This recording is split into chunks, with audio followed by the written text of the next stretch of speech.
దైవజనులు యేసన్న గారు రాసిన పాటలో ఒక మాట ఉంటుంది, సర్వోన్నతుడా నీ సన్నిధిలో బలము పొందిన వారు ఎవ్వరూ అలిసిపోలేదు అన్నాడు అని.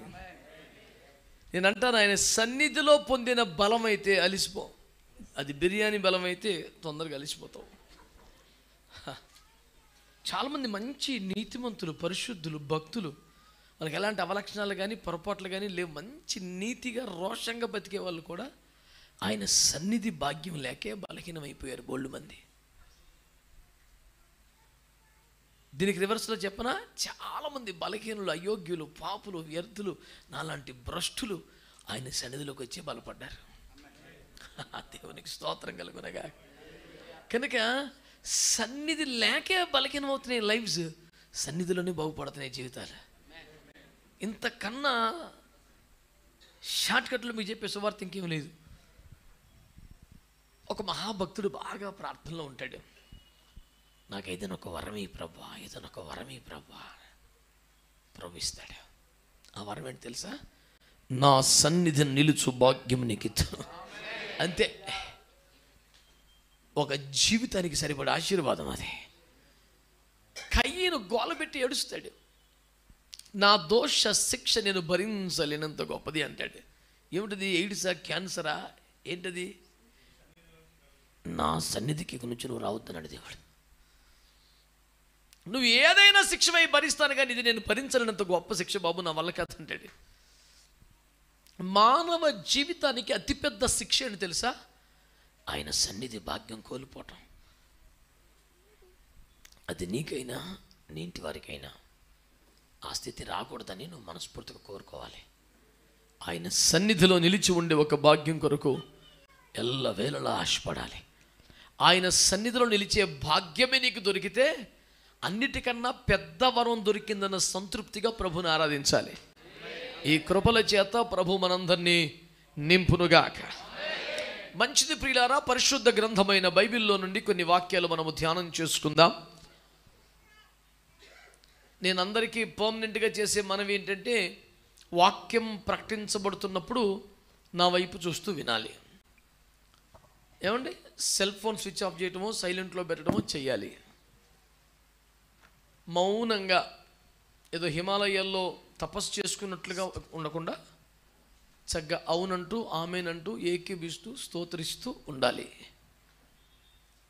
ఏమి చేయమా మర్యాదకి వెళ్ళిపోవాలి. అంతకన్నా ఉపకారమే లేదు ఇంక అసలు.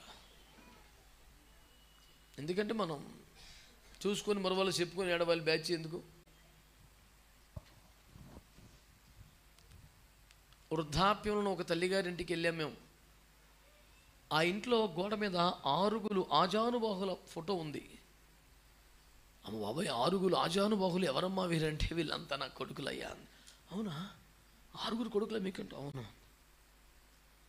ఎక్కడుంటారంటే, దేవుడి దయవల్ల అందరూ మిలిటరీలో ఉన్నారయ్యా, దేశ సేవలో ఉన్నారండి. ఎంత భాగ్యవంతురాలివి తల్లి నువ్వు అన్నాను నేను. 6 ఎవడూ ముద్దెట్టడయ్యా, గవర్నమెంట్ ఇచ్చే పెన్షన్ మీదే ఆధారపడి బతుకుతున్నాను. చూసుకొని మరొకళ్ళు చెప్పుకొని అడవులు ఎందుకే బ్యాచ్ చిచ్చి. ఇప్పుడు ఎందుకు చెప్పానంటారా?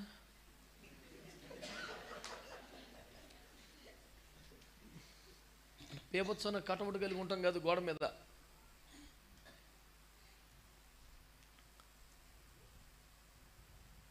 దేవుని సంతోషపరిచే బిడ్డలుగా మనం ఉండాలి.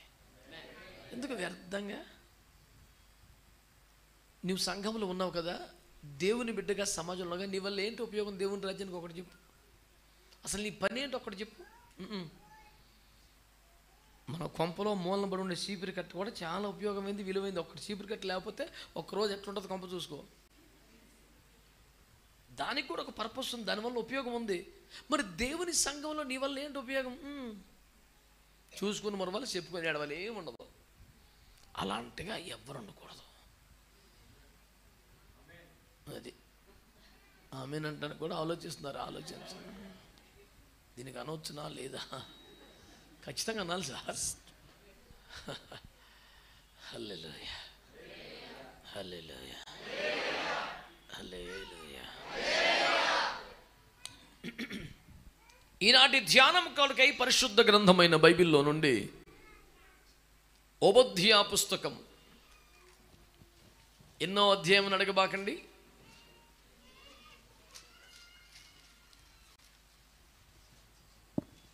18వ వాక్యం చదివి ధ్యానం చేసుకుందాం. మరియు యాకోబు సంతతి వారు అగ్నియు, యోసేపు సంతతి వారు మంటయు అగుదురు. యాసావు సంతతి వారికి కొయ్యకాలుగా ఉందురు. యాసావు సంతతి వారిలో ఎవడును యోసేపు సంతతి వారిలో మండి వారిని కాల్చుదురు. యెహోవా దక్షిణ దిక్కున నివసించువారు ఏసావు యొక్క పర్వతమును స్వతంత్రించుకుందురు. చాలు. దేవుని పరిశుద్ధ నామమునకు మహిమ కలుగునుగాక. ఆమేన్ అనండి. హల్లెలూయా. ఎవరు నాకన్నా కట్టుకున్నాడు? దేవునికి స్తోత్రం. అరణ్యములో కేక వేయించిన ఒకని స్వరం, వాడి పేరు యోహానని పెట్టారా? దేవునికి స్తోత్రం. సార్థక నామదేవుడు, దేవునికి స్తోత్రం. మంచిది బిడ్డలారా, చక్కగా నా వైపు చూస్తూ చక్కగా దేవుని వాక్యాన్ని వినండి. ఒరే ఆడు ఏడిసేవాడైనా అరిసేవాడైనా వాళ్ళ తల్లిదండ్రులు లాస్ట్ బెంచ్ వాళ్ళదే, మర్యాదలేసి వెళ్ళిపోవటమే. నా ఎదురుకుండా కూర్చోబెట్టి దుకాణం పెట్టబాకండి. ఎవడు చంటి పిల్లలు ఉంటారు, వాళ్ళకి ఏ పాపం తెలియదు, ఆడపడతారు, సంతోషపడతారు, ఏడుతారు, అడుగుతారు. అందుకని లాస్ట్ బెంచ్ తల్లులదే. మా చర్చిలో వాళ్ళ కోసం ఒక అద్దాల రూమ్ కట్టేసాను. చంటి పిల్లలు తల్లు మొత్తం తీసుకుని అందులో పెడుతున్నా. నా మాటలు వినపడుతుందిగా నాలుగు వాళ్ళు నాకు రాదే. దేవునికి స్తోత్రం. బాబు బయట దీపం పెట్టావా? అంధకారం అలుముకున్నట్టుగా ఉంది. దీపం ఉందా? ఓన్లే మందిరం బయట చీకటి ఉండకూడదు. దేవునికి స్తోత్రం. Praise the Lord. ప్రభువునందు మిక్కిలి ప్రియమైన దేవుని బిడ్డలారా, చక్కగా నా వైపు చూస్తూ దేవుని మాటలు వినండి. మరియు యాకోబు సంతతి వారు అగ్నియు, యోసేపు సంతతి వారు మంటయు అగుదురు. ఎంతమంది ఆమేన్ చెప్తారు? నమ్మకంగా చెప్పండి బిడ్డలారా. యాకోబు సంతతి వారు అగ్నియు, యోసేపు సంతతి వారు మంటయు అగుదురు. దీని నేపథ్యాన్ని మీరు వింటే ఈ పుస్తకం దైవజనుడైన ఓబద్యా అనే ఓ ప్రవక్త ద్వారా వ్రాయబడింది. ఈ గ్రంథపు మొట్టమొదటి మాటలోనే ఇది ఎదోమును గూర్చిన ప్రవచనం అని చెప్పాడు. ఎదోము అనేది ఏశావు అనేవాడి యొక్క మరొక నామం, మరొక బిరుదు.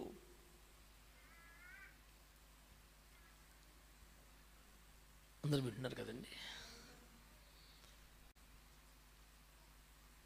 ఎదోము సంతతికి సంబంధించి, యాకోబు సంతతికి సంబంధించి ఓ స్పష్టమైనటువంటి అంచకాల ప్రవచనాన్ని దేవుడు బయలుపరిచాడు. ఓబద్యాలో నుంచి చాలా అద్భుతంగా దేవుడు మాట్లాడతాడు. ఈ ఓబద్యా గ్రంథానికి ఒక్క అధ్యాయమే ఉన్నది, ఒక్క పేజీయే ఉన్నది, కానీ టన్నుల కొద్దీ సమాచారం ఉన్నది ఇందులో. ప్రతి మాట చాలా అమూల్యమైనదిగా, సుసంపన్నమైనటువంటి జీవాహారమును ఇవ్వగలిగేదిగా సిద్ధపరచబడింది. మీరు ఆసక్తి కలిగిన వారైతే, ఆకలి కలిగిన వారైతే, దేవుని వాక్యం కొరకు సమయమును కేటాయించుకొనగలిగినంత మనస్సున్న వాళ్ళైతే ఒక దినమంతా ధ్యానించవలసినంత విషయం 5 నిమిషాలు 10 నిమిషాల లోపు చదివేయగలిగిన ఈ అధ్యాయంలో ఉంటుంది. ఆ మొత్తాన్ని గురించి ఇప్పుడు మనం చర్చకు చేపట్టలేం, కానీ ఒక్క మాటలో చెప్తాను. ఎదోముకు అనగా ఏశావు సంతతి వారికి జరగబోతున్న భయంకరమైనటువంటి శిక్షను, తీర్పును గురించి దేవుడు మాట్లాడుతూ, ఎదోమీయులకి ఇలా జరగబోతుంది, ఏశావు సంతతికి ఇలా జరగబోతుంది అంటూ ఎన్నో విషయాలు చెబుతూ యాకోబు సంతతి కూడా ఏం జరగబోతుందో చెప్పాడు. ఎదోము సంతతి, ఏశావు సంతతి బ్యాక్గ్రౌండ్స్, గొడవ, గోత్రం అన్ని చర్చకు చేపట్టే అంత సమయం మనకి ఈ అంశంలో ఉండదు. ప్రభు నాకు ఇచ్చిన భారం, దర్శనం, ఓ స్పష్టమైన ఈ సంఘము కొరకైన మాట ఈ ఒక్క వచనం. ఆ మాట ఏంటంటే, యాకోబు సంతతి వారు అగ్నియు, యోసేపు సంతతి వారు మంటయు అగుదురు. దేవునికి స్తోత్రం కలుగునగా. దేవుని సంఘము, take it as a prophecy for the church tonight. దీన్ని సంఘానికి సంబంధించిన ఒక వాగ్దానంగా తీసుకోండి. ప్రభువా, యాకోబు సంతతిని అగ్నిగాను, యోసేపు సంతతిని మంటగాను చేస్తానని చెప్పావు కదా. నేను యాకోబు సంతతిగా ఉండాలి, యోసేపు సంతతిగా ఉండాలి. నీ చేత నీ కొరకు ఒక అగ్నిగా మారాలి, ఒక మంటగా నిలబడాలి అనే ఒక ప్రార్థన ఈ క్షణం నుంచి మీరు స్టార్ట్ చేయాలి. దేవునికి ఒక మంచి స్తోత్రం చెప్పండి బిడ్డలారా. హల్లెలూయా. మరి సుదీర్ఘంగా దీన్ని కొనసాగించకుండా ఒక మొక్కలో తేల్చేయడానికి గాను ఒక మాట అంటాను. ఏశావు అనగానే మనకు గుర్తొచ్చేది ఏంటంటే, వదిలేసుకున్నవాడు, పోగొట్టుకున్నవాడు, అమ్మేసుకున్నవాడు, అసలే పోరాటం లేనివాడు, అసలే చింత లేనివాడు, దేవుని కృపలో దేవుని సన్నిధిలో నిలిచి ఉండడానికి ఒక తపన ఏమీ లేనివాడు ఏశావు. ఇందులో ఒకడు పోగొట్టుకునేవాడుగా మరొకడు సంపాదించుకునేవాడు కనబడతాడు. ఏశావు, యాకోబు. పోనీ ఏశావు ఏదైనా కష్టపడి పోగొట్టుకున్నాడా, పోరాడా, ప్రయాసపడ్డా, తన ప్రమేయం ఏమీ లేకుండా దొండగులు వచ్చి దొంగిలించారా, ఆదమరిచి నిద్రిస్తూ ఉండగా దోపిడీ జరిగిందా? అట్లయితే కొంచెమైనా సానుభూతి ఉండడానికి అవకాశం ఉండదు. తానే స్వచ్ఛందంగా స్వయంగా ఇచ్చేస్తే, అక్కర్లేదనుకుంటే, వద్దనుకుంటే, లేకపోయినా పర్వాలేదనుకుంటే, అది పెద్ద విశేషమైంది కాదనుకుంటే ఇంకేం బాగు చేయాలి తన్ని? ఇంతకీ ఏశావు ఏం వద్దనుకున్నాడు? జ్యేష్ఠత్వం వద్దనుకున్నాడు. Which is very important in the sight of the almighty God. దేవుని దృష్టిలో సర్వోత్తమైందని, సర్వశ్రేష్టమైందని అతి సామాన్యంగా ఎంచాడు. దరిద్రం ఏంటంటే, దేవుని బిడ్డల్లో ఈ లక్షణం ఉండడం. దేవుని ఎరుగని జనులను, అన్ని జనులలోనూ ఆత్మీయ విషయాల పట్ల, సంఘం పట్ల, సహవాసాల పట్ల, ఆత్మ పట్ల, ఉపదేశం పట్ల, అభిషేకం పట్ల ఒక సగౌరవ అభిప్రాయం లేదంటే అర్థం చేసుకోవచ్చు. నువ్వు దేవుని బిడ్డవయ్యుండి కూడా, అబ్రహాము గుడారములో పుట్టి పెరిగిన వాడు అయ్యుండి కూడా, ఇస్సాకు సంతతి వాడు అయ్యుండి కూడా, గర్భములో ఉండగానే వాగ్దానమును పొందిన వాడు అయ్యుండి కూడా, దేవుని చిత్తము, ఏర్పాటు, ప్రణాళిక లోకములో ప్రత్యక్షపరచబడటానికి ఏర్పరచబడ్డ కుటుంబంలోని వ్యక్తి అయ్యుండి కూడా, దైవికంగా అనుగ్రహించబడ్డ దేవుడు మాత్రమే ఇవ్వగలిగిన మానవ జ్ఞానముతో, మానవ ప్రయత్నముతో, మానవ కృషితో సాధ్యము కాని జ్యేష్ఠత్వమును చేతుల పాడు చేసుకున్నామంటే ఏమనాలి నిన్ను? అది చేజారిపోలేదు, చేదోర్చుకున్నాడు. అది దొంగిలించబడలేదు, అమ్మేసుకున్నాడు. మంచి బైక్ మీద తిరిగే వ్యక్తి సడన్గా రోడ్డు మీద నడుచుకుంటూ పోతున్నాడు. నాకు ఏమైందంటే, బండి బయట పెడితే ఎవరో దొంగిలించారండి అంటే ఎవరికైనా సానుభూతి కలుగుద్ది. సరదాగా సినిమాకి వెళ్తా, డబ్బులు ఇవన్నీ బండి అమ్మేశానంటే అడంత పనికి మనోడుగా లెక్కేస్తారు జనం. ఎవరికైనా సానుభూతి వచ్చుద్దా? ఒక్క పూట కొట్టి కొరకు జ్యేష్ఠత్వం నమ్ముకున్నవన్నీ ఏమన్నాడు తెలుసా దేవుడు? భ్రష్టుడు, వ్యభిచారి. ఇంత పదాలు వాడాడండి. హెబ్రీ పత్రిక 12:16లో ఎంతలో మాట్లాడాడు? ఏషా వంటి భ్రష్టుడైన వ్యభిచారుడు మీలో ఒకవేళ ఉండనే మనం జాగ్రత్తగా చూసుకునడి. పోనడే గారు ఎప్పుడు అయిపోయిందో కూడా దాని గురించి మనకి ఎందుకు కాదు. అలాంటి మీలో ఉండడం ఎప్పటికప్పుడు చూసుకోమని చెప్తున్నాడు. నాలో, మనలో ఆ పరిశీలన ఉండాలి ఎప్పటికప్పుడు. ఏ పరిశీలన? ఒక్క పూట కూటి కోసం, లేదా క్షణికమైన ప్రయోజనం కోసం, తాత్కాలిక లాభాల కోసం, ఈ లోకపు విషయాల కోసం దేవుడిచ్చిన ఆత్మ సంబంధమైన, అభిషేక సంబంధమైన, దేవుడు మాత్రమే ఇవ్వగలిగిన పరమార్థ విలువలు కలిగినటువంటి విషయాలను నువ్వు వదిలేసుకుంటున్నావంటే నిన్ను ఏశావు లాంటి భ్రష్టుడు, వ్యభిచారి అని లెక్క కడతాడు. నిజానికి ఏశావు వ్యభిచారం చేసినట్టుగా ఎక్కడ కనబడదు మీకు. కానీ వ్యభిచారి అన్న పదాన్ని అతనికి వాడాడు. ఎందుకని? వ్యభిచారి అన్న పదం ఎవరు కొడతారు తెలుసా? యాకోబు పత్రిక 4లో కనపడుతుంది మీకు. వ్యభిచారిణులారా, ఈ లోక స్నేహము దేవునితో వైరమని మీరు ఎరుగరా అన్నాడు. చూసారా? ఎవరైతే లోకంతో స్నేహం చేస్తారో, ఆత్మీయులతో కాకుండా, పరిశుద్ధులతో కాకుండా, ఆత్మ సంబంధులతో కాకుండా, వాక్యము చదివే వారితో, వాక్యమును పాటించే వారితో, ప్రార్థనలు ఎదిగే వారితో, పరిశుద్ధులతో కాకుండా లౌకికమైన ఆత్మ కలిగి, ధన సంపాదనే ధ్యేయంగా, రాజకీయ పదవులే ఆలంబనగా, పారమార్థిక విలువలు లేని ప్రపంచములో మాత్రమే మెప్పు పొందగలిగిన లౌకిక, భౌతిక, శారీరక, ఆర్థిక విషయాల కోసం పరిశుద్ధతను, ఆత్మీయతను, పరిశుద్ధుల సహవాసాన్ని పక్కన పెట్టి లౌకిక స్నేహాలు, లోక సంబంధ ప్రయోజనాల వెంపర్లాట ఉంటుందే, వాడు ఎంత స్పష్టమైన సుగుణరావైనా, కుటుంబరావైనా వాడిని భ్రష్టుడు, వ్యభిచారంటాడు దేవుడు. నేను చెప్పింది మనుషుల పేర్ల గురించి కాదు, క్యారెక్టర్ గురించి. ఈ లోక స్నేహం దేవునికి వైరం. గత 15-20 సంవత్సరాలు ప్రచారం చేస్తున్న ఒక స్టేట్మెంట్. అందుకే మనం అందరితో సమాధానము కలిగి ఉండాలి, పరిశుద్ధులతోనే సహవాసం కలిగి ఉండాలి. అందరితో సమాధానం, ఎవరితో విరోధం ఉండకూడదు.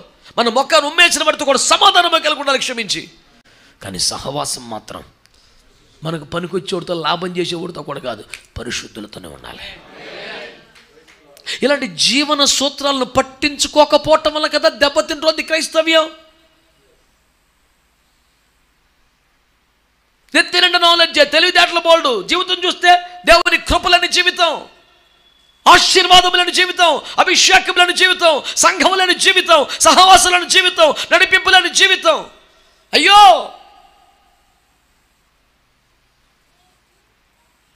ఇస్సాకంటే ఎట్లాంటి వాడు సార్ అసలు? ఇంకొక అరగంటలో, గంటలో పెళ్ళి అవుతుంది, తన జీవితంలోకి భార్య అడుగు పెట్టబోతుందంటే ఆ గడియలో కూడా పొలములోకి వెళ్ళి ధ్యానం చేసిన వ్యక్తి అండి ఇస్సాకంటే. గంటకు అరగంటకు పెళ్ళి అవుతుందంటే పెళ్లి కొడుకు, పెళ్లి కూతురు తాము సిద్ధపడటానికో, అలంకరించుకోవడానికో, సోకులు పట్టడానికో, లేదా ఏర్పాట్లు చూసుకోవడానికో, ఆహ్వానాలు చెప్పడానికో, అంతకన్నా మైండ్ ఇంకేం పని చేస్తుంది? అరే పెళ్ళి మాత్రం బాగా జరగాలరా, అరే ఎక్కడ తగ్గడానికి వీళ్ళేదా, స్టేజ్ ఎట్లా ఉండాలి, ఆర్కెస్ట్రా ఉండాలి, సౌండ్ ఎట్లా ఉండాలి, భోజనాలు ఇట్లా ఉండాలి, ఎన్ని ఉంటాయో తలకాయలో. ఇసాకు పొలంలోకి వెళ్ళి, ప్రభువా నీ చిత్తంలో బిడ్డ రావాలి ప్రభువా, మా అమ్మ స్థానాన్ని భర్తీ చేసే బిడ్డ కావాలయ్యా, దేవుడే మా ఇంటికి వస్తే టకా టకా ఆతిథ్యం చేసింది అలాంటి తల్లి కావాలి ప్రభువా, పూటకి 400 మందికి వండి వడ్డించిన తల్లి కావాలి ప్రభువా, జనములకు తల్లిగా ఉండగలిగిన వ్యక్తి కావాలి ప్రభువా, పరిచర్య భారము కలిగిన వారు ఉండాలి, అబ్రహాము దర్శనమును, లెగసీని కంటిన్యూ చేసే వాళ్ళు కావాలి ప్రభువా. ఎవరు పడితే వాళ్ళ జీవితంలోకి రాకూడదు ప్రభువా. మా నాన్న ఎలియాజర్ నమ్మి పంపాడు ప్రభువా, ఏదో ఒకటి చెయ్యి ప్రభువా, నీ ఏర్పాట్లో బిడ్డనే పంపండి ప్రభువా, గోలబెట్టిందంతే.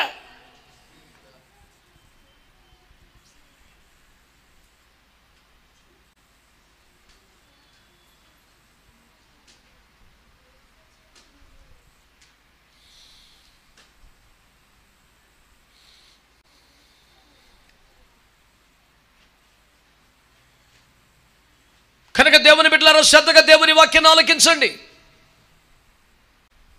ఎవరు ఎదోమయ్యులు?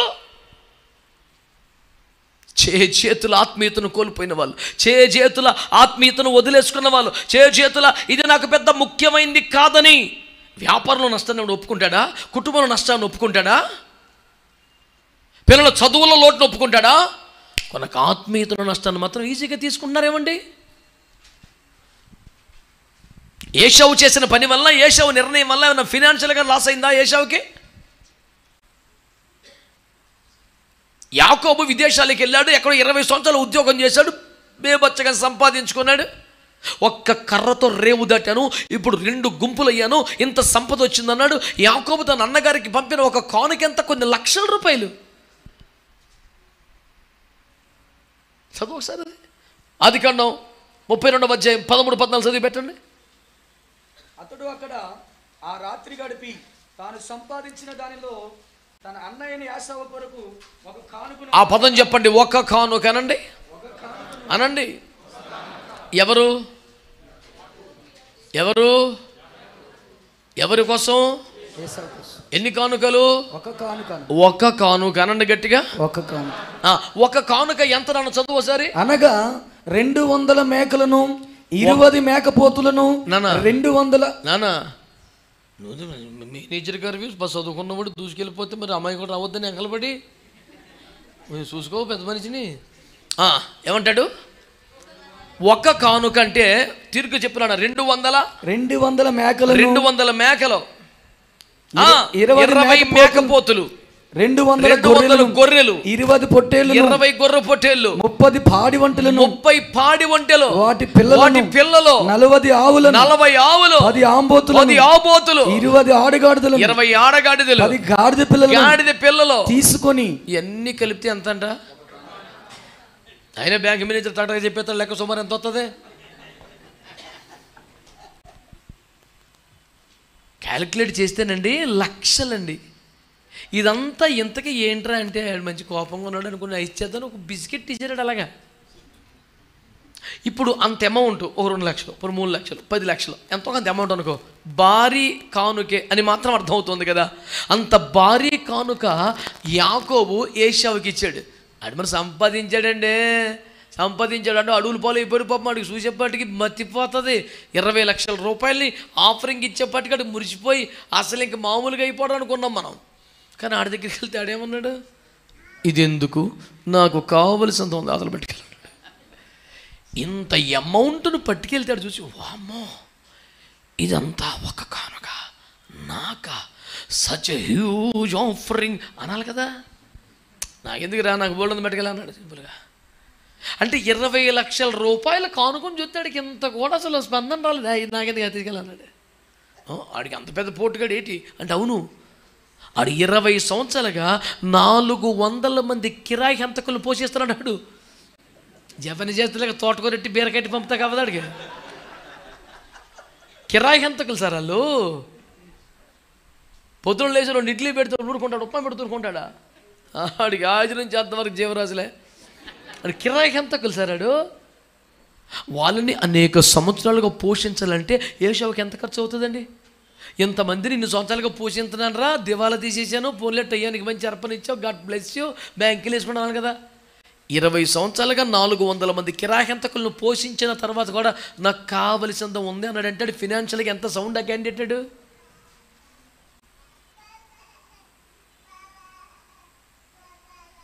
గట్టిగా మన ఇంట్లో ఫంక్షన్ జరిగి ప్రేమ జరిగి అందరికీ భోజనాలు పెడితే తర్వాత వారం రోజులు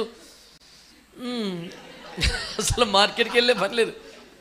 ఏమండి కూరగాయలు లేవండి, ఫ్రిడ్జ్లో ఏమి లేదా చూడు, ఇది పదాక కూరగాయలు ఎక్కడ తెస్తాం, సరిపెట్టేదో కొట్టేటండు. అయ్యో బుత్తిగా ఏమీ లేవండి, 2 వంకాయలు, ఆ 2 వంకాయలకి ఏదో కలిపండు, ఈ వారం సంతలేదే కా అల్లెల్లు ఏమండి ఈ వారం ఎంత ఖర్చు పెట్టామే. ఒక్కసారి సంగతులకు భోజనం పెడితే ఏసు రక్తం ఏం చేయం. 20 సంవత్సరాలుగా 400 మంది కిరాయి హంతకులను పోషించేవాడు అసలు ఎంత దివాలా తీసేయాలండి. అది ఇంకా ఫుల్గా సౌండ్ ఉంది అంటున్నాడు. అంటే ఆర్థికంగా అతను ఏం తక్కువ వాడు కాదు, చితికిపోలేదు. మరి ఏశావుకు రాసిండు సార్, ఆయన కృపను పోగొట్టుకున్నాడు, దేవుని ఎదుట తన స్థానాన్ని పోగొట్టుకున్నాడు, జ్యేష్ఠత్వ హోదాను పోగొట్టుకున్నాడు. నేను అనే పాయింట్ ఏంటంటే, నీకు ఆరోగ్యం దెబ్బతినలేదు కాబట్టి, ఫినాన్షియల్గా దెబ్బతినలేదు కాబట్టి నువ్వు కరెక్ట్గా ఉన్నట్లు లెక్క.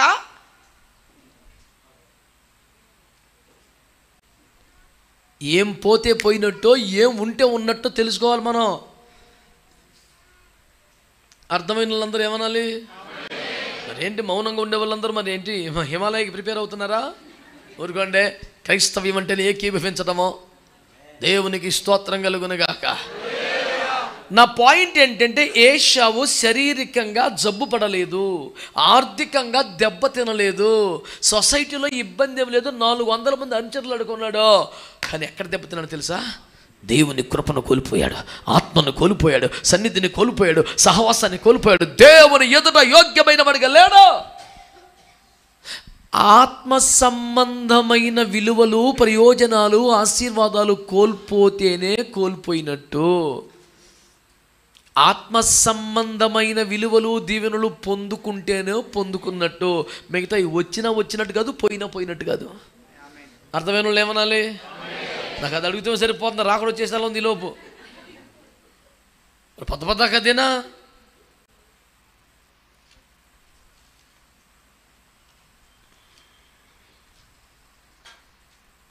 నా పాయింట్ మీకు అర్థమైందంటారా? వీళ్ళు వదిలేసుకున్నారు, కోల్పోయిన వాళ్ళు. వీళ్ళకి అసలు నా పాయింట్ ఏంటంటే, ఏదైనా ఒకటి కోల్పోవటం, నష్టపోవటం అనేది జీవితంలో జరగచ్చు. కోల్పోయిన ఫీలింగ్ లేకపోతే ఎలాగా? అది నేను అనేది. అయ్యో సన్నిధి మిస్ అవుతున్నాను, వాక్యం మిస్ అవుతున్నాను, ప్రార్థన మిస్ అవుతున్నాను, సావాసం మిస్ అవుతున్నాను, అభిషేకం కోల్పోయాను, ఆత్మను కోల్పోయాను. ఆ వెలితియే తేడా తెలియాలి కదా. నీకు దర్జాగా 3 పూటలు తినేసి 7 గంటలు పడుకుంటున్నావంటే నువ్వు ఏ రకం ఒంటి మీద సోయలేదా?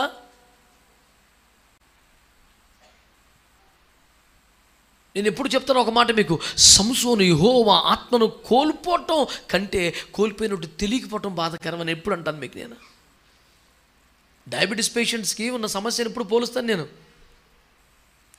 షుగర్ నిల్వలు ఒంటిలో పెరిగిపోవటం ఒక సమస్య అయితే, తద్వారా స్పర్శను కోల్పోవటం ఇంకా పెద్ద సమస్య. మా నాన్నగారు ఎప్పుడు స్లిప్పర్స్ కావాలి నాకు అనేవారు. మేము పొరపాటున వేసుకొని ఇచ్చేవాళ్ళం కాదు, అన్ని శాండిల్స్ వేసేవాళ్ళం. ఇవన్నీ నాకు వద్దు, నాకు స్లిప్పర్స్ ఏమన్నాడు, పొరపాటున ఇచ్చేవాళ్ళం కాదు. ఎందుకంటే నడుస్తా దారిలోనే ఒక కాలు చెప్పు ఊడిపోతే తనకు తెలిసేది కాదు. ఒక కాలుతోనే ఒక చెప్పుతో నడుచుకుంటూ వచ్చేసేవారు. ఈ లోపు దీనికి ఎక్కడ దెబ్బ తగిలేయటం, రక్తం వచ్చేయటం తెలిసేది కదా. వచ్చేది అయ్యో డాడీ ఒక చెప్పు లేదంటే అని భయపడిపోయి కంగారు పడిపోతారు. చూస్తే ఏదో దెబ్బ తగిలి రక్తం వచ్చేసేది. ఏదో రాయిని తన్నుకోవటమో, దెబ్బ తినటమో, రక్తం రావటం కూడా తనకు తెలియదు.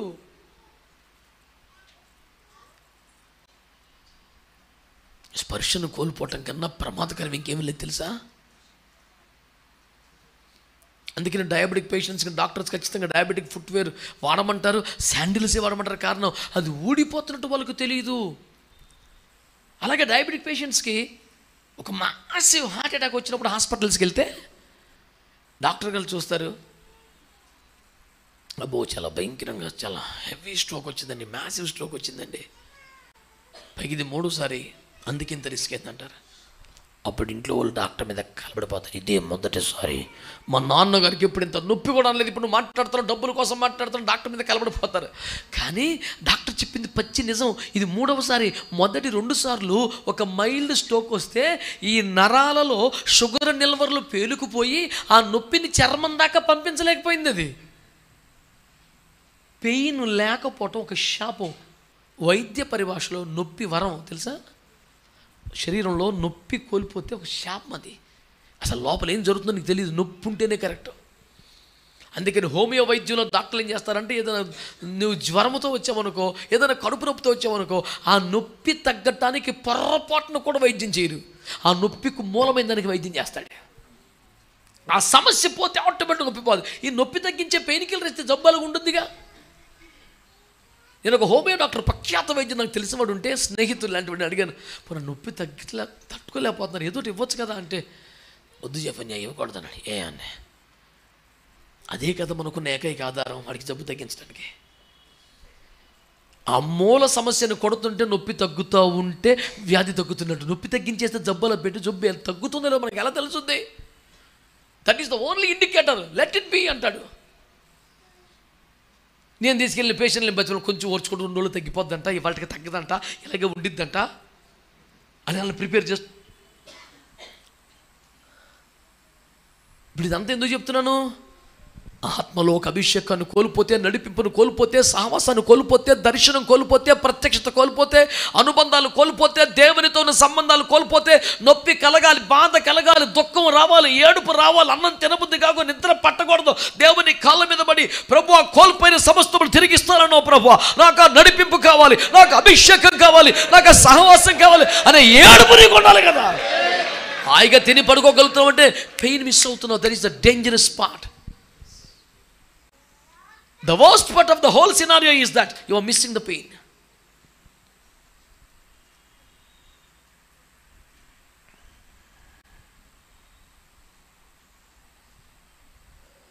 ఒక్క పూట కూర లేకపోతే ఏమండి? పోనీ సరే, తప్పు నిర్ణయం తీసుకున్నావు, జ్యేష్ఠత్వాన్ని తెలివి తక్కువగా బుద్ధిహీనంగా అమ్మేసుకున్నావు. ఏనాడైనా ఏడ్చావా? ఏనాడైనా ఏడ్చావా? ప్రభా తెలివి తక్కువగా ఆలోచించాను, పొరపాటుగా ఆలోచించాను, జ్యేష్ఠత్వాన్ని అమ్మేసుకున్నాను, కూర లేకపోతే ఏమైంది, పో ఆ రోజు కూడు లేకపోతే ఏమైంది, పో నీళ్ళు తాగి పడుకుంటే పోదును కదా, ఎందుకు వచ్చాను బే.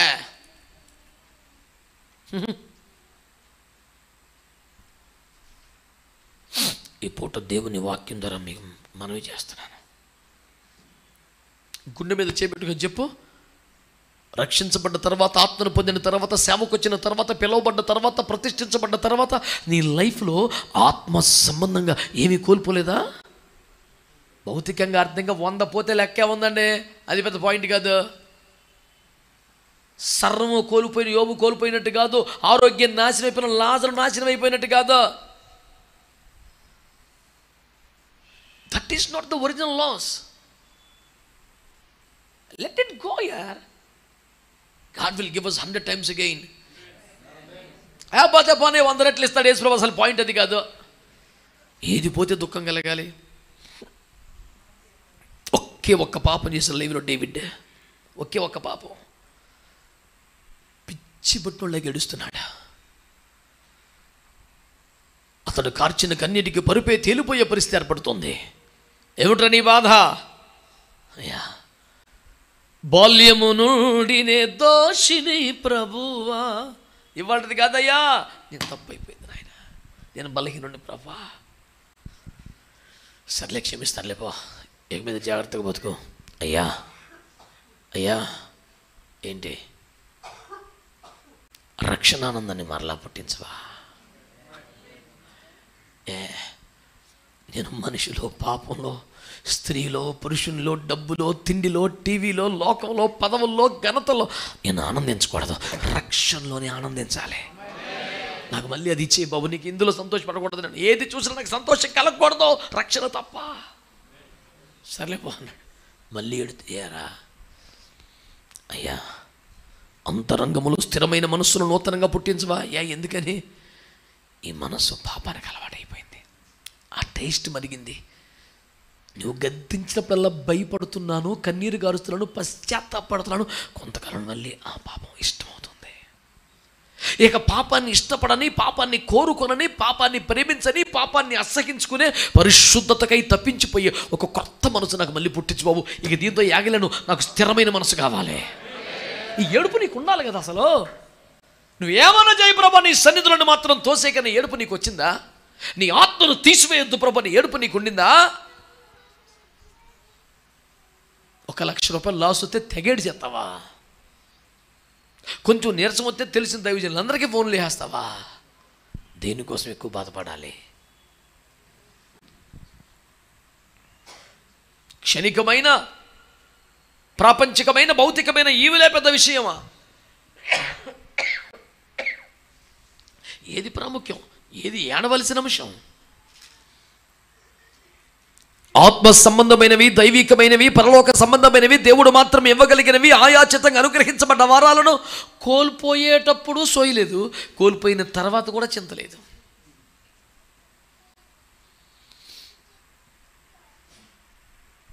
That could be the worst part of your life. అది చాలా దారుణమైన స్థితి జీవితంలో సుమా. అలా ఉండకూడదు. చూశాడు.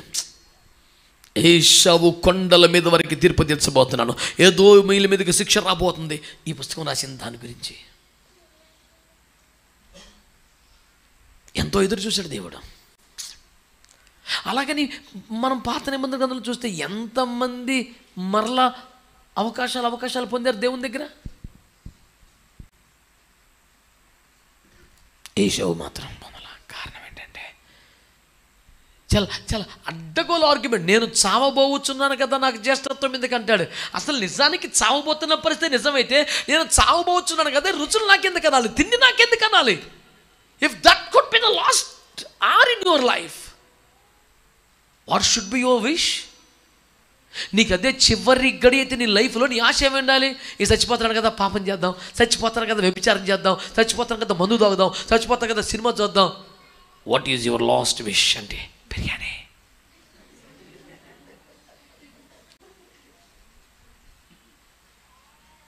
అదే అడిగాడు. చుక్కుడుగాయల కూర. నేను చచ్చిపోతాను కదా, ఒకసారి కూర పెట్టారా, తిని చచ్చిపోతానా? మరి బాబా ఏం కోరికరా? చచ్చిపోతానని అవగాహన వచ్చినోడికి శుద్ధీకరణ మీద మైండ్ రావాలి. ఇక వెళ్ళిపోతున్నాను బాబోయ్, నా తలంపులు కడగబడాలి, మాటలు కడగబడాలి, పరిశుద్ధులకు వచ్చేయాలి, దేవుడి ముందుకు వెళ్ళాలి. నీకు ఏది ముఖ్యమో తెలుస్తలేదు అసలు. ఓ పెద్ద ప్రపంచమంతా తెలిసిన మేధావిలాగా మాట్లాడమంటే మాత్రం బోల్డ్ మాటలకేముందండి, బొడబొక్కలు మాట్లాడతాడు, కడకడకడలాడతా. తెల్లగట్ట 4ంటికి వచ్చేసి మా ఇంటికి వచ్చి పొద్దున ఒకటి తలుపు కూడా ఆడబడరు బాగున్నా. ఈ తెల్లగట్ట నా తలుపు కూడా నేను కావు బయటకు వచ్చేస్తే నేను కళ్ళు నలుపుకొని లైట్ వేసి బయటకు వస్తే చాలా సీరియస్గా ఏమండి అది పలకించడం నన్ను. మా నాన్నమ్మ గారి పెళ్ళికి పిలిస్తే రాలేదండి మీరు? వాళ్ళ నాన్నమ్మ గారి పెళ్ళికి వీడికి ఏకేశ్వరండి వెళ్ళలేదంట. మొత్తం వదిలేసింది నాకు దెబ్బకి. అవి ఎవడు రీడు అది చూస్తే బుడబక్కలుడు. భారతదేశం బియ్యం పెట్టి గోదావరి ఎసరు పెట్టి అడవులన్నీ వంట చేసి పెట్టేసి అంటాడు. నేను ఆశ్చర్యపోయి తీరుకుంటే ఏమంటే నమ్మకంగా లేదా, బొంబాయిలో బ్యాంకులు మొత్తం నాయే ఇలా మొదలెట్టాడు. అప్పుడు అర్థమైంది, ఓహో ఈడు ఈ రకం అది కూడా చేసి అందరు పడుకున్నారు వద్దునని అని చెప్పేసి మరి ఇచ్చే అంత కొంత ఇచ్చేసి పంపించేసాను. గొడవకోళ్ళ మాటలకి అర్థం విలువే ఉందా? టప టప టప అద్భుతంగా కొంతమంది మాట్లాడతారండి, అసలు ఎదురు చెప్పలేం మనం. అంత నాలెడ్జ్ కాదు బుడబొక్కలోడాడు. అంటే తెలివి ఏంటండి, నువ్వు ఆత్మీయంగా నష్టపోయి నీ ఆత్మను కోల్పోయి నువ్వు దేవునితో సంబంధాన్ని తెగిపోయి సహవాసాన్ని కోల్పోయి మహిమను మిస్ అవుతూ పరలోక రాజ్య స్థానమే పోగొట్టుకొని తెలివిగా మాట్లాడితే ఇంకేం తెలివి సార్ అది? నేను దేవుని బిడ్డనని చెబుతూ, ఇస్సాకు సంతానం అని చెబుతూ, అబ్రహాము సంతానం అని చెబుతూ, గుడారములో పెరిగారని చెబుతూ దిక్కుమల్లి మాటలు మాట్లాడితే అలాంటి పదాలు వాడాల్సి వస్తుంది. మరి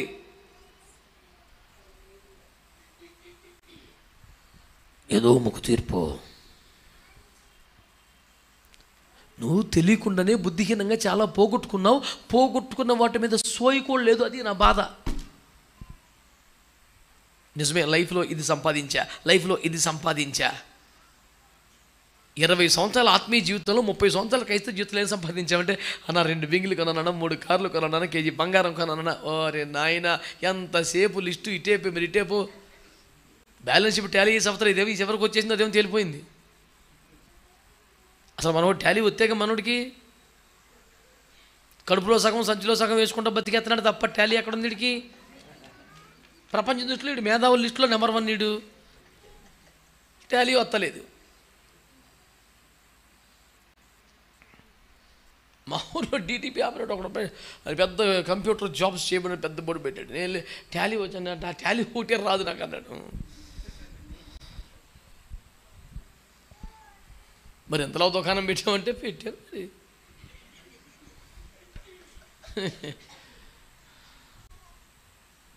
లైఫ్లో రావాల్సింది అదే. 24 గంటల కాలంలో సొంతానికి ఎంత వాడుకున్నాను, ప్రయోజనం ఎంత, నష్టం ఎంత, టాలీ వేసుకోకపోతే పోతావు లైఫ్లో ఎవడైనా సరే. మాకు జ్ఞాన హృదయము కలుగునట్లు చెయ్యము, మా దినములు లెక్కించటం మాకు. 365 సంవత్సరాలు భూమి మీద బతికాడంటే 300 సంవత్సరాలు దేవునితో నడిచాడు. క్యాలిక్యులేషన్ అంటే అలా ఉండాలి. దేవునికి స్తోత్రం కలుగునగా. అతన్ని దేవుణ్ణి తెలుసుకునే పాటికి వయసు 65 ఇయర్స్. ఆ తర్వాత 300 లాంగెస్ ఒక్కరోజు మిస్ అవ్వకుండా దేవునితో నడిచాడంట. నీ క్యాలిక్యులేషన్ అంతా లాస్ట్ ఇయర్ 20 లక్షలు వచ్చింది, గత సంవత్సరం 30 లక్షలు వచ్చింది, ఈ సంవత్సరం 5 కోట్లు వస్తుంది. నీ మరి యువతల పేజీ ఏం చేస్తావు? ఇది లౌకికం, ఇది ఆర్థికం, ఇది వ్యవహారికం, ఇది సామాజికం, ఇది ప్రాపంచికం, ఇది ఆధ్యాత్మికం. ఇందులో మాత్రం తేలిపోయింది కుటుంబం మొత్తం.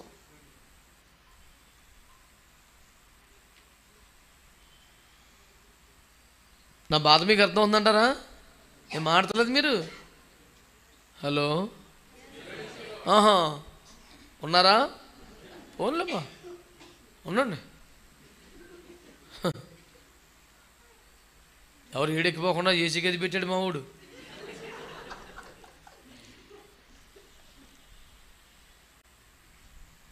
మొత్తానికి సలపడిపోతున్నారు ఏంటబ్బా? ఏసీ అంత ఎట్టేసావు? దేవునికి స్తోత్రం. అదే 18 ఎట్టేసాడు. అది ప్రభుకి స్తోత్రం. మంచి వాళ్ళందరూ స్తోత్రం చెప్పండి. మీకేంటి, మీరు బాగానే కూర్చోండి. కలిసి మేము మా బండి వెళ్ళిపోతున్నాం, మేము వెళ్ళిపోవాలి. ఇప్పుడు స్టేజ్ మీద ఐగర్లో సగం మంది పోవాలి ఇప్పుడు మేము, కన్వీనర్తో సహా. దేవునికి స్తోత్రం. హల్లెలూయా. రయమని పోతుంది రక్షణ బండి, యెరూషలేము యాత్ర, ఇది ఆనంద యాత్ర. ఎవరైనా కానీ భేదము లేదండి. హల్లెలూయా, హల్లెలూయా. అటు చూడబాకండి, మాకు స్కేల్స్ అయ్యింది తెలియదు మాకు. ఏదో అట ఇది మాకు ఎన్ని అడిగితే ఆడ చెప్తాం. చిన్నప్పుడే పోయింది స్కేల్ అది, మళ్ళీ కొనుక్కోలేదు. మొన్న ఒక మీటింగ్కి వెళ్తే అన్న స్కేల్ ఎంత అన్నాడు. అది రోజు కొనుక్కున్నాడు తెలుసా రేటు? నాకేం తెలుసు, ఎప్పుడో చిన్నప్పుడు పోయింది. అప్పుడప్పుడు పాటల మధ్యలో కూడా పోతుంటుంది. ప్రభువుకి స్తోత్రం చెప్పండి నాన్న. హల్లెలూయా. అది ఆడికి మించిన లేడరా. హల్లెలూయా. బిడ్డలారా, దేవుని వాక్యమును చూస్తే ఎదోముకు తీర్పు, ఏశావుకు తీర్పు. ఏశావు కొండల మీద వరకు తీర్పు తీర్చుటకు నియమించని చెప్తున్నాడు దేవుడు. ఒకవేళ మీలో ఎవరైనా ఆ గుంపులో ఉండిపోతారని టెన్షన్తో నీ మాటలు చెప్తున్నాను మీకు నేను. అర్జెంటుగా యువతలకు మారిపోండి. స్తోత్రం చెప్పండి. ఏశావు కొండల మీద ఎవడ ఉండకూడదు, ఎదోము కొండల మీద ఎవడ ఉండకూడదు. మీలో ప్రతి వాడు నాతో పాటుగా సియోను కొండ మీదకి రావాలి. ఈ ఛాన్స్ ఎవరు పోగొట్టుకో. దేవునికి స్తోత్రం కలుగును గాక. అందరు చెప్పండి గట్టిగా. ఆశ పడినంత మాత్రాన సియోను కొండ మీదకి అంత ఛాన్స్ ఉంటుందంటారా? నా బోటోడు కూడా ఉంటుందంటారా? చెప్తాను, సువార్త శ్రద్ధగా విను. అది అందరినీ ద్రాక్ష పండేం కాదు, నీ అందుబాటులో తెచ్చాడు యేసు ప్రభు. టపటపా చెప్తాను, కొన్ని మాటలు విను సీరియస్గా. హెబ్రీ పత్రిక 12:22లో ఇప్పుడైతే మనమందరము సియోను కొండకును అన్నాడు. గట్టిగా ఆమేనండి. ఇప్పుడైతే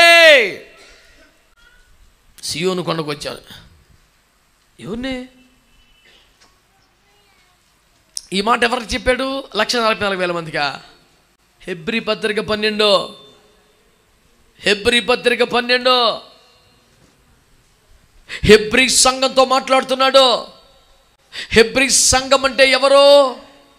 కాలమును బట్టి చూస్తే బోధకులకు ఉండవలసిన వారిని మధ్యవక్తుల్లో మొదటి మూల పాఠమును మరలా బోధింపవలసి వచ్చిన వారిలో ఒకరు. స్తోత్రమనండి. ఇంకా నిర్జీవ క్రియలు వదలిన వారు, ఇంకా వయస్సు చేత మేలు కిడులు వివేచింపగలిగినటువంటి అనుభవానికి రానివారు. పోనీ 12వ అధ్యాయం మరొక మాట్లాడదాం. పోనీ నువ్వు అప్పుడు 5వ అధ్యాయం 6వ అధ్యాయంకి వెళ్ళిపోయాం, కొంచెం అంత వెనక్కి వెళ్తాం కష్టం మాకు. 12 తీసి పెట్టుకున్నాం పేజీ రెడీగా. ఇందులో చెప్పంటావా? పోనీ అందులో చెప్తాం. 12వ అధ్యాయంలో టపటపా చెప్పేస్తాను చూసుకోండి. అంటే ఎవరికి అంత పెద్ద ఆఫర్ ఇచ్చాడు అనేది నా పాయింట్. వాళ్ళు 1,44,000 మందిలో బయట కాదు ఇల్లు. ప్రతి భారాన్ని మీదేసుకునే రకాలు. కనపడిందా పదం మీకు? కనపడిందా పదం? మరి ఏం వెతికేస్తున్నారు ఇంతకు నుంచి? రోమపత్రిక 3వ అధ్యాయం తీసావా? 16 వచ్చిన హెబ్రీ 12 అండి బాబు. రకరకాల భారాలు వేసుకున్నారంట వాళ్ళు. కనపడిందా మాట? మాట్లాడంట. కనబడిందా లేదా? అది కాదని అడిగింది. నా పాయింట్ చెప్పండి ఫస్ట్. కొంతమంది ఊరి మీద అన్నీ మీదేసేసుకుంటారు. ఏమండి, ఎక్కడే జరిగినా కఠినమైన భాష వాడేస్తానేమనుకోకండి. ఊర్లో పెళ్ళి అయితే కుక్కలు సందడంట. కొంతమంది తనకు పట్టని దాన్ని పట్టుకుంటారని, దాటిపోతున్న కుక్క చెవులు పట్టుకుంటారని ఆ రకం ఉన్నారు భూమి మీద అని యేసు చెప్పాడు బైబిల్లో. ఏనా చెప్పారు. మరి నాకు సాక్ష్యం ఉంటుందా? సపోర్ట్. దేవునికి స్తోత్రం. ఓటర్ని చేర్చుకున్న నడిపింపులో దేవునికి స్తోత్రం. హల్లెలూయా. నేను సేవకు వచ్చింది చాలా చిన్న వయసు అండి. 18 నుండి 19లోకి వచ్చాను. పౌరులను పిలిచారు, వచ్చేసాను. సో ఈ సాక్ష్యం ఉన్నాయని చెప్తే నేను బిత్రపోయి విన్నాను. నా ప్రపంచం ఆ రోజున ఆ ఊర్లో చిన్నపిల్లలో పిల్లోడా ఇతడు ఎలాంటి చెప్తుంటే ఇప్పుడు నేను ఎంత ముసలోనో మీకు అర్థమైంది కదా. పెద్ద మనిషిని మరి జాగ్రత్త చూసుకోండి. పిల్లలు చూస్తారేంటి? దేవునికి స్తోత్రం. హల్లెలూయా చెప్పాలి మంచిగా. హల్లెలూయా. దేవుని బిడ్డలారా, ఒక ముఖ్యమైన సంగతి తెస్తున్నాను చూడండి. ఎవరికిచ్చాడు? ఇప్పుడైతే మనము సియోను కొండకని ఎవరిని అంటున్నాడు? హెబ్రీ సంఘాన్ని అంటున్నాడు. ఎవరా హెబ్రీ సంఘం? ఆత్మపూర్లు, పరిశుద్ధులు, ప్రార్థనా పరులు, సంపూర్ణులు. చిన్న చిన్న చిన్న ఇబ్బందులు ఉన్నాయి. రకరకాల భారాల మీదేసుకొని ఆ భారాలను ఏమన్నాడు? మార్కు 4లో ఐహిక విచారములు అన్నాడు కదా. మనసులో పెట్టుకో. రెండోది సులువుగా చిక్కులు పెట్టు పాపాలు. పెద్ద పెద్ద పాపాలు ఏమి లేవు, చిన్న చిన్నవి ఉన్నాయంట. నెక్స్ట్ ఆ పాపములతో పోరాడుటప్పుడు రక్తము కారునంతగా దాన్ని ఎదిరించట్లేదంట. 4 చెప్పాను. 7లోకి వస్తే శిక్ష మీదకి వస్తే మాత్రం గోలగోలు చేసేస్తున్నారంట. అందుకనే మీరు శిక్షలో పాలు పొందితేనే కానీ కుమారులు లేకపోతే దుర్బీజులని హెచ్చరింపబడ్డారు. కిందకు వస్తే శిక్షలో సంతోషించాలరా బాబు అని చెప్పబడ్డారు. పరిశుద్ధత లేకపోతే ఎవడు ప్రభువుని చూడలేని హెచ్చరింపబడ్డారు. మీలో ఏష వంటి భ్రష్టుడు వ్యభిచారి, జాగ్రత్త. ఇన్ని రకాల క్లాసులు వాళ్ళకి ఇచ్చాక ఏమన్నాడు తెలిసిన, ఇప్పుడైతే మనం సీయోను కొండకు వచ్చేసామన్నాడు. ఇందులో ఎవడు సూపర్ మ్యాన్ కనపడ్డాడు మీకు అసలు? రకరకాల భారాల వల్ల నలిగిపోతున్నవాడు, సులువుగా చిక్కులు పెట్టే పాపాలను జయించలేకపోతున్నవాడు, పాపాన్ని జయించాలని మోకరించిన రక్తము కరుణంతగా ప్రార్థనలో ఎదిరించలేకపోతున్నవాడు, శిక్ష మీదకి వస్తే యాక్సెప్ట్ చేయలేకపోతే నన్ను పద్దాక దేవుడు కొట్టేస్తాడని ఫీల్ అయిపోతున్నవాడు, పరిశుద్ధతను కలిగి దేవుని ఎదురు నిలబడే స్థాయి ఇంకా రానివాడు, ఒక్క పూట కుట్టి కొరకు జ్యేష్ఠతల ముగ్గురు భ్రష్టుడు ఏషవులు జాగ్రత్త రే అని హెచ్చరింపబడిన స్థితిలో ఉన్నవాడు, ఇలాంటి అందరిని కలిపి మీరు ఈ బలహీనతలన్నీ జాగ్రత్త జయించేస్తే సీయోను కొండకు వచ్చేస్తారని చెప్పాడు. సులువుగా చిక్కులు పెట్టి పాపాలని వదిలేయగలిగితే, రకరకాల భాగాలని వదిలించేసుకోగలిగితే, రక్తము కరినంతగా పాపాన్ని ఎదిరించగలిగితే, పరిశుద్ధతలకు రాగలిగితే మీరు కూడా ఎక్కడికి రాగలుగుతారు? అక్కడ చెప్పాడంటారా నేను కవిత్వం రాశానా? నీకు నాకు అవకాశం ఉందని చెప్తున్నాను మీకు నేను. అది హెబ్రీ 12. అదొక అందని ద్రాక్షగా మనకు సంబంధం లేనిదిగా సియోను శిఖర అనుభవాన్ని మర్చిపోయి వదిలేసుకోకండి. సియోను శిఖరము సింహాసనము వరపుత్రులకే. మనం వరపుత్రులం కాదా?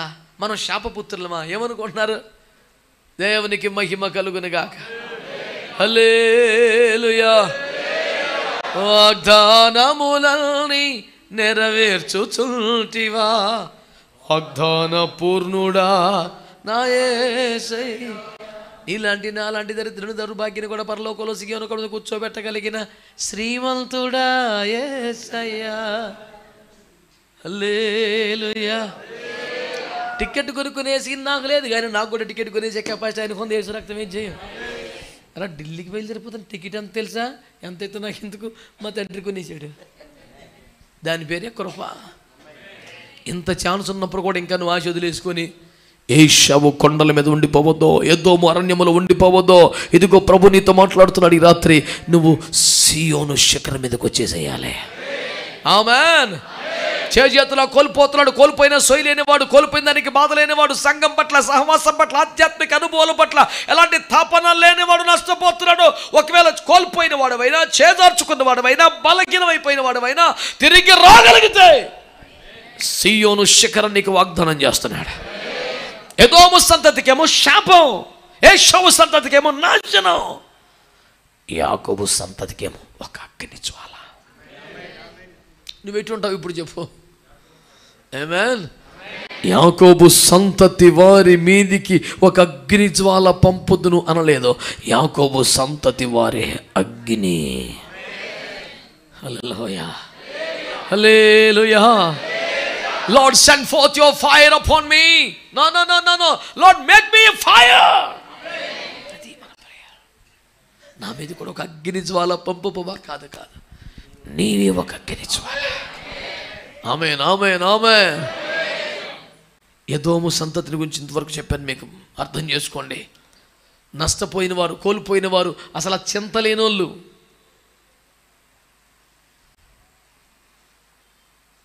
కొన్ని పేర్లు చెప్తాను మీకు. మోషే మహిమలో ఉన్నారు కదా. యేసుప్రభు భూమి మీద పరిచయం చేయడానికి వచ్చినప్పుడు అక్కడికి వచ్చి యేసుప్రభుకే మాట్లాడారు కదా. యేసుప్రభుకే కొన్ని విషయాలు డీల్ చేసే బ్యాచ్లో ఉన్నాడు కదా. మహిమలో ఉన్నట్ట, నాశనం అయిపోయినట్ట. ఆయన ఒకసారి పడి లేచిన కెరటమే సుమా. కంగారు పడి గబుక్కున్న పగలు కొట్టేసుకున్నాడు, బండను కొట్టేశాడు. చేతిలో దేవుడు ఇచ్చిన వాక్యాల్ని పగలు కొట్టేసుకున్నాడు. మాట్లాడమంటే బండను కొట్టేశాడు. సాత్వికుడుగా దీన మనసు కలిగిన వాడిగా పేరున్న అతడే. నా వల్ల కాదు బాబు, నేను ఎంతమంది తెస్తాను మాంసం, నేను తెల్లను బాబు, ఎంతమందికి మాంసం. నువ్వు 1 రోజు 2 రోజులు అంటే పోను బాగా 30 రోజులు తెస్తానన్నావు. ఎక్కడ తెచ్చి పెడతావు? ఇలాంటి రిస్క్ జాబ్ నేను చేయను. పోను 1 రోజు తెచ్చినా 30 రోజులు తెచ్చినా నీ జోబులో తేవ కదా, నీకెందుకు పెయిను? మాంసం గురించి ఇశ్రాయేలు తిరుగుబాటు చేసి ఏడిస్తే ఏమన్నాడు? 1 రోజు కాదు, 2 రోజులు కాదు, 5 రోజులు కాదు, 30 దినములు మీరు తిందురు అన్నాడు కదా. ఆయన చెప్పన్నాడు, చెప్పేశాడు కానీ మొహం మార్చి కూర్చున్నాడు. ఏంట్రా నీ పెయిన్ అంటే 30 రోజులు ఎక్కడ పడి తెచ్చా వీళ్ళకి సముద్రం జీవరాశులు మొత్తం తెచ్చిన అడవులు ఆ జంతువులు తెచ్చిన చాలదు, నువ్వు లేనిపోండి కమిట్మెంట్లు ఇచ్చేస్తావు, నీతో అదే నా పేచి. దేవుడు అంట కంగారు పడి మాట్లాడేస్తున్నాడంట, మనోడు కంట్రోల్ చేస్తున్నాడు. ఏటండి బాబు ఇది. పోనీ చిన్న మనిషా మోసే గారు? ఓరి బాబోయ్, నా స్నేహితుడు, నమ్మదగిన వాడు, సాత్వికుడు, భూమి మీద అలాంటి ఎవరు లేడు. ఆయన డిగ్రీలు అంత పెద్ద మనిషి అన్నాడు, ప్రభా నువ్వు కంగారు పడి ఎక్కువ వాగ్దానాలు చేసేస్తున్నావు, అన్ని కమ్ముకి ఎందుకు అలా కమిట్ అయిపోతావు, రేపు పొద్దున బడ్జెట్ చూసుకొని మాట్లాడదాం. చిన్న చితక తప్పరడుగులు పడ్డాయి పెద్ద ఆయనకి కూడా, కానీ అన్నీ జయించుకుని వచ్చాడు. ఆమేన్. మహిమలోకి వెళ్ళాడు, మేఘంలో కూర్చున్నాడు, లోపాలు కాల్ చేసుకున్నాడు, మరొక మహిమతో మండుతున్న సూర్యుడిగా దిగొచ్చాడు, క్లేసిన పొజిషన్లో కూర్చున్నాడు వెళ్ళి పరదేశంలో. ఆమేన్. యేసు ప్రభు దగ్గరికి ఏదన్నా స్పెషల్ కమిషన్తో పంపాలంటే మిఖాయిలు కూడా సరిపోతలేదు, మనోడు రావాల్సి వచ్చింది.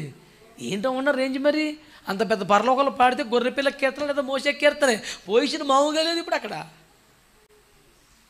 ఇవన్నీ పడి లేచిన కెరటాలే. దావీదుకు చూపిన శాశ్వత కృప. బాబు ఎవరు బాబు నువ్వు? నేనండి దావీదు కుమారుణ్ణండి. యేసు ప్రభు ఆయన పేరు చెప్పుకోవటమేంటి సార్? దావీదు కుమారుడు అనగా అయ్య బాబాయ్ నన్నే ఎవరికెక్కుతున్నారా, నువ్వు కోరినట్టు నీకు అవునుగా వెళ్ళిపోయి ఎక్కలేసని పేరు చెప్పేవేలో. మా నాన్నగారండి బాబు. దావీదుకి ఏంటి సార్ ఇది? మేడ మెంచుబడి నడువిరిగిపోయి ఓటికుండా పోయి మళ్ళీ చెట్ట అయినాడు. నేను చెప్తున్న వాక్యాలు మీకు అర్థమవుతున్నాయా? ఇవన్నీ పడి లేచిన కెరటాలే, నీకు కూడా ఛాన్స్ ఉంది. This is the year of restoration. ఇది తిరిగి సమకూర్చబడే సంవత్సరం. నీ ఆత్మీయత తిరిగి సమకూర్చబడాలి, మొదటి స్థానానికి మళ్ళీ రావాలి, ఆ నింపుదలకు మళ్ళీ రావాలి, అభిషేకాన్ని మళ్ళీ పొందాలి, అగ్ని చేత మండుతూ ప్రకాశించే దీపం అవ్వాలి. నీవే ఒక అగ్నిగా మారాలి, నీవే ఒక మంటగా మారాలి. ఇది నీకు అనుగ్రహించుటకు దేవునికి శక్తి చాలును. ఆమేన్. ఎలాంటి వాళ్ళని మనం చూస్తున్నాం బైబిల్లో?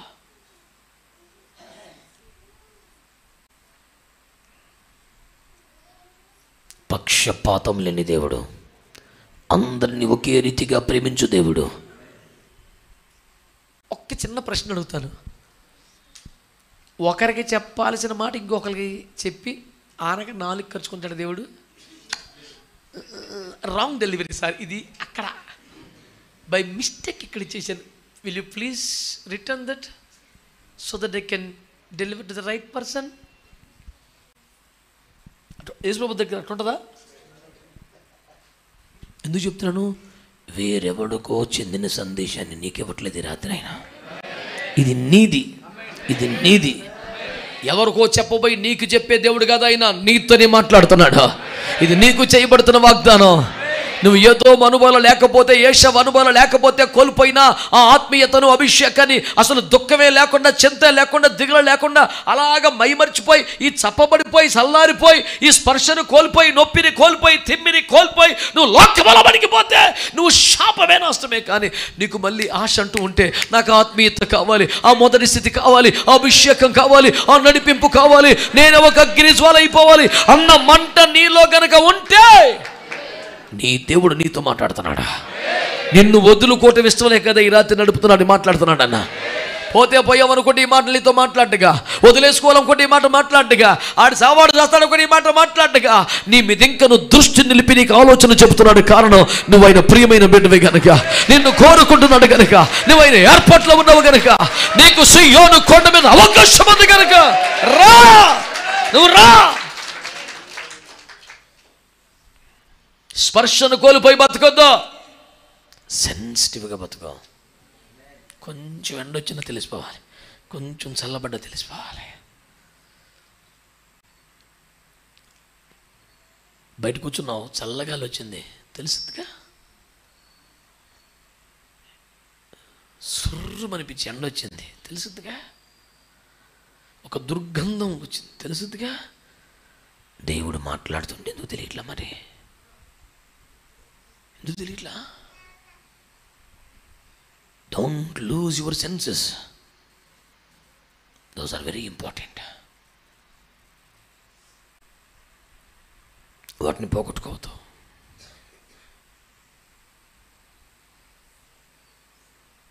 ఈరోజు ప్రభు నీతో మాట్లాడుతున్నారు. నేను యాకోబు సంతతి వారిని అగ్నిగా, యోసేపు సంతతి వారిని మంటగా నేను చేయబోతున్నాను. హల్లెలూయా, హల్లెలూయా, ఓ హల్లెలూయా. నీవే ఒక అగ్ని అయితే, నీవే ఒక మంట అయితే, ఇక చెత్త ఎక్కడ ఉంటుంది చెప్పండి? ఇంకా బలహీనత ఎక్కడ ఉంటుంది చెప్పండి? వాక్యంలో యెషయా గ్రంథములో ప్రభు మాట్లాడుతున్నాడు 62లో ఏమంటున్నాడు తెలుసా? అగ్ని చెత్తను దహించున్నట్లు. ఆమేన్. చెత్త ఏమైనా ఉంటే ఆమేన్, ఆమేన్, నీవే ఒక అగ్ని. హల్లెలూయా. ఎందుకు యాకోబు సంతతికి అంత కృప వచ్చేసింది? ఎందుకు యాకోబు సన్నిధికి అంత కృప వచ్చేసింది? టకటక 2 మాటలు చెప్తాను మీకు. నేను సీరియస్గా తీసుకుందాం. Very simple. యాకోబు కూడా బడి లేచిన క్యారెక్టరేగా. ఎక్కడ ఒక్కసారి కూడా మిస్ అవ్వకుండా, దెబ్బ తినకుండా ఏమి లేడుగా. దెబ్బతిన్నాడు, దెబ్బతిన్నాడు. దేవుని ఆశీర్వాదం, వాగ్దానం నా పట్ల ఉందని తెలిసి అది దేవుడు ఇవ్వాల్సింది కదా అన్న జ్ఞానాన్ని కోల్పోయి, దేవునికి అప్పగించుకోవాలి కదా అన్న నడిపింపులో లేకుండా, అమాయకమైన పిచ్చి ప్రేమకు బలైపోయి, అడ్డదారులు, అబద్ధాలతో, మోసాలతో ఆశీర్వాదాలు వస్తాయి అనుకుని భ్రమపడి తప్పుడు పని చేసి దెబ్బతినేశాడు కదా.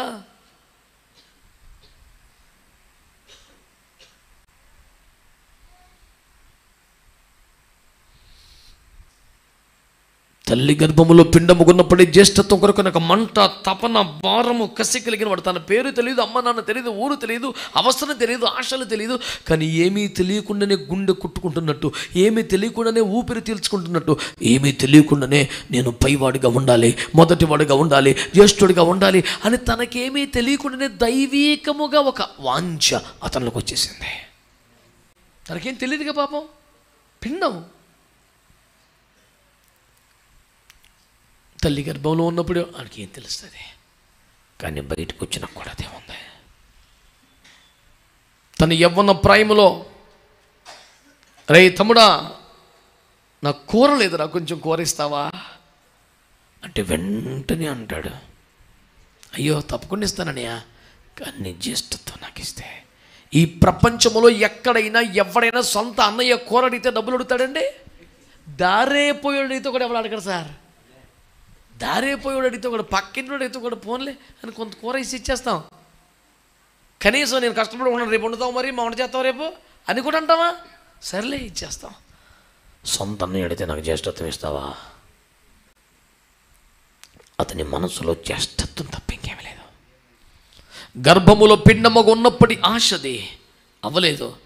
పెద్దోళ్ళు అయిపోయారు. ఎవడి పని వీడు గొర్రెలు కాచుకున్నాడు, వాడు వ్యవసాయం ఎవడి పని చేసుకున్నాడు, వేటాడుతున్నాడు. అయినా జ్యేష్ఠత్వం మీద నాశపోలేదా? 20-25 ఏళ్ళ వయసు వచ్చిన తనతో పాటు ఆశ పెరిగిపోయింది, చల్లారిపోలేదు. ఒక్క మాట అడుగుతున్నాడు, నీ జ్యేష్ఠత్వం ఇస్తావా? సర్లే. ఒకడికేమో ఇంత కూర కోసం జ్యేష్ఠత్వం వదిలేయాలనిపించింది, మరొకడికేమో 20-25 సంవత్సరాల జ్యేష్ఠత్వం మీద ఆశ చావట్లేదు. వండుకున్న కూర కూడా తినబుద్ధి కావట్లేదు, మనస్సంతా దాని మీదే ఉంది. ఆమేన్, ఆమేన్, హల్లెలూయా. చేదార్చుకున్నాడు, ఎక్కడికి వెళ్ళిపోయాడు? తల్లి గర్భములో పిండముకున్నప్పుడే పోరాటం, పెనుగులాట, అతని నైజం మర్చిపోయాడు. ఒక బానిస అనిపించి అంతగా కష్టపడి పని చేస్తున్నాడు, ఉడికిం చేస్తున్నాడు 14 ఏళ్ళు. నీ లైఫే పెనుగులాట కదా, పోరాటం కదా, ఎందుకు ఇలా రాజీ పడిపోయి పాలేరుగా బతుకుతున్నావు?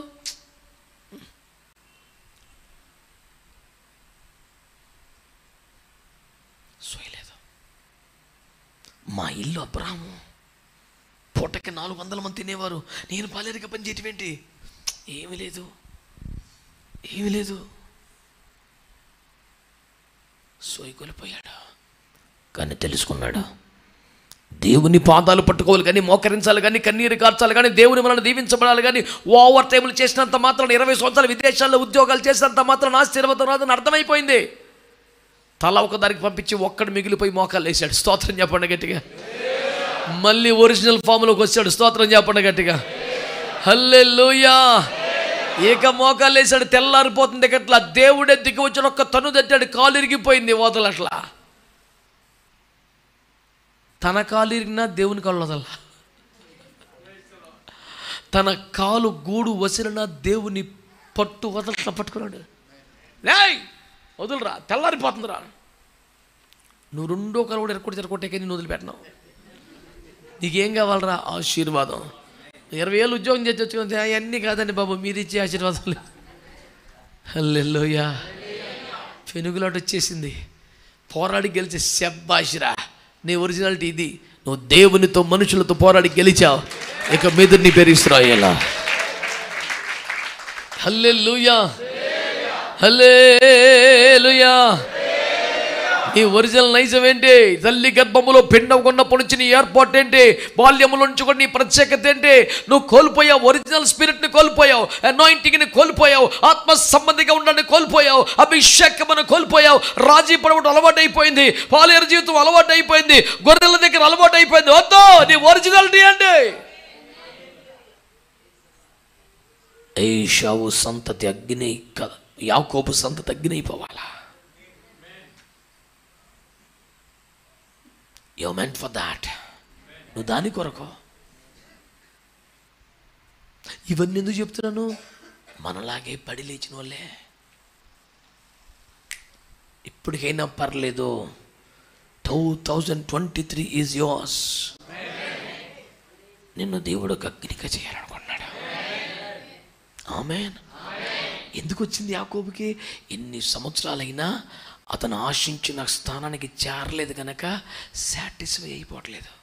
పోన్లే, ఇంక దేవుని చిత్తం ఇదేనేమో, నాకు ఇంతే రాసి వద్దు.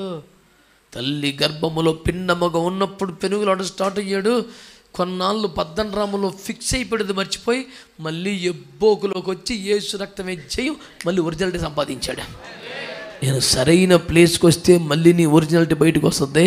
పద్దనరాములో నువ్వు క్లిక్ అవ్వవో, లాభాను కొంపలో వర్కౌట్ అవ్వదో, నువ్వు రా బయటికి. దేవునికి స్తోత్రం.